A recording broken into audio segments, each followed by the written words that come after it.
Greetings folks. To go with the awesome My Fly Dream Nimbus 1800 FPV plane, Banggood also sent me this little black box which contains a Foxeer Arrow V3 FPV camera. Now this apparently is the updated version of the Arrow version 2. So let's have a look at what the changes are. We'll have a look at some of the specs. Foxeer Arrow V3 600 TVL CCD mini FPV camera. FPV on-screen display showing the voltage, the fly time, and you can edit the name. Input voltage is 5 to 40 volts. The maximum voltage has increased from, what was it, 35 volts I think. 3rd-inch Sony Superhad 2 sensor, 2.5mm lens, PAL infrared blocked, and the code is HS1195. Let's open the box and have a look inside. There's the little camera itself. It only comes with one housing. The Foxeer Arrow version 2 came with 2 housings. Now this one is an aluminium alloy housing, so that would help with cooling. Makes it about 1 gram heavier. It has the same little connector on the back as the Arrow 2, and it has a big wide dynamic range printed across the back, so I'm hoping that they have even further improved the wide dynamic range with this little camera. Next we've got the padding, then we've got a little feedback form, a little bit of a instruction manual. It tells you how to use the on-screen display setup and adjust all of the settings, what all the different settings mean, so that's useful. And finally the little box of goodies in here. So we have the mount, just one mount, the normal, what we're used to. Little bracket that allows different angle of mount. We have the on-screen display setup changer, the power and video plug, which gives you power in, ground in, yellow wire is video out, green wire gives audio. The Foxeer Arrows do have a built-in microphone, which is pretty cool, not that I've ever used them.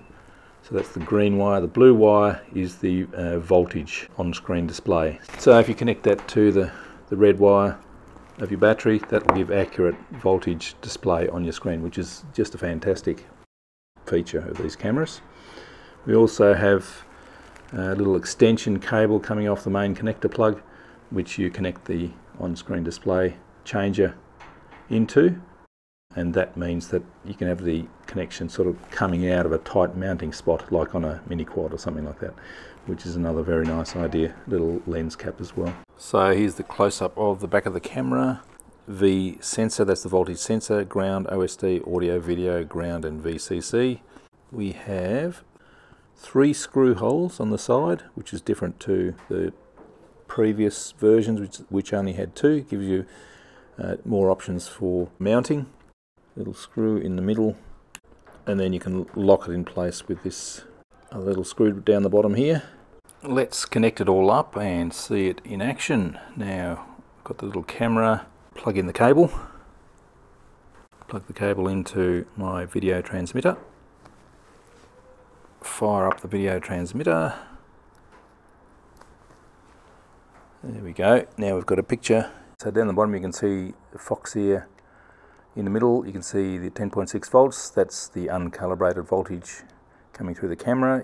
And bottom right we have the battery connection time, or the flight time if you want. Let's now plug in the on-screen display selector. Alright, so I push the center button and we can get all the different selections now. First thing, exposure, wide dynamic range on and off, so that's off. And that's on. You can see how the shadow areas get brightened up, which is excellent, what we want. Return. Let's go down to special. You can turn the camera title on and off. Now that Foxeer is not the camera title. Camera title is another name that you can add yourself. There are actually 3 different titles you can add. Camera title I'll show you a bit later on. Camera ID. So you can have a number identifying the camera, and you can display that and position it different places around the screen. I won't mess, oh there it is on up the top there. I'll turn that off, it just gets too confusing. image adjust, you can just adjust the contrast sharpness and all that sort of stuff, which is great, and change the language and all that. Exit. Now things can get a bit confusing. Long press of the up button, then you get the menu to change the Foxeer that was down the bottom there. You can put your own name there if you want to.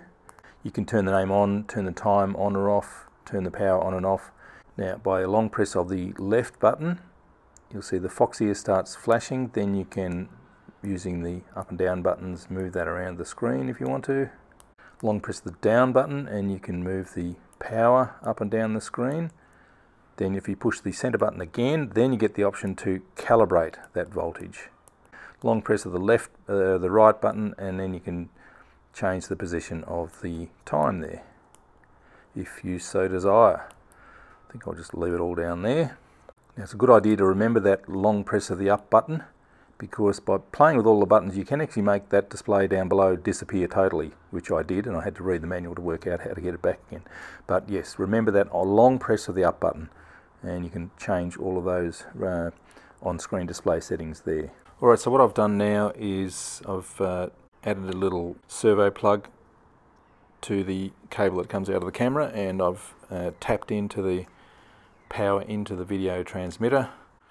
So now I can make a direct connection to the positive from the battery. So now on the screen we've got 10.8 volts. If I now plug this in, that changes to 11.6 volts, which is exactly what this battery is.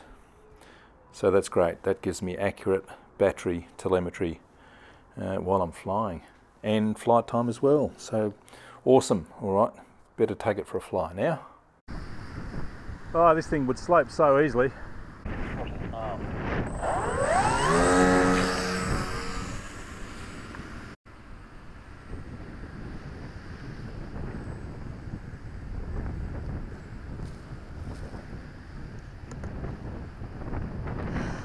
And we're in business again. I don't really want to go out beyond that little point because it can be a struggle to get back. But this is a great image. Good day to test it out with the radical clouds and sun and shade. The voltage on the screen is actually the FPV battery, not the actual flight battery at the moment, but I can change it to the flight battery just with an extra connection, which would be the better idea, of course. Let's fly up this way for a little while. Interesting effect on those propellers. Look how they seem to stop. If I can actually just throttle back, and it looks like the propellers stop or go backwards. Anyway, let's curve around and go down the coast again. Getting a fair bit of height there. I might come down a bit lower. Zoom around the beach. This is cool.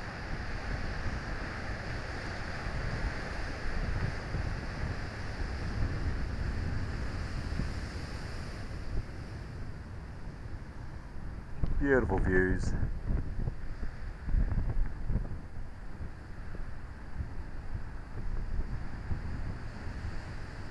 Can actually fly out a bit, because if I get into trouble it's just going to blow back to shore anyway.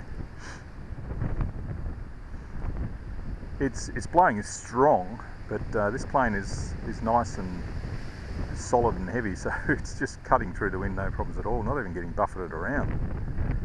This is very impressive. A few more cars arriving down there. There's a bit of a convention going on down there, I don't know what it is.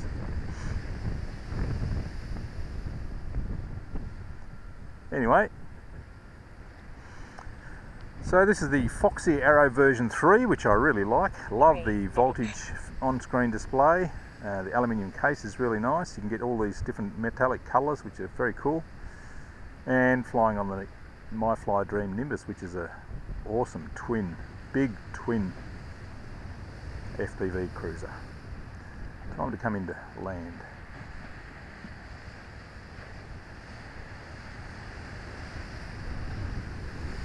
I'm always up higher than I think I am.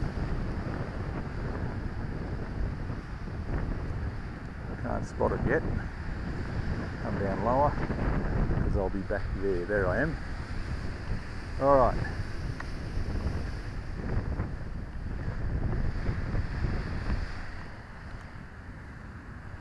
Try and miss the rocks. In this wind I can land nicely.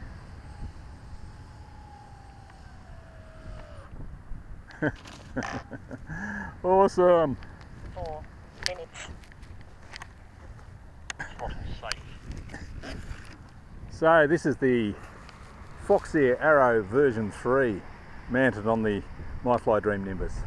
Purchase links for Vanguard are in the description, and thanks for watching. See you later.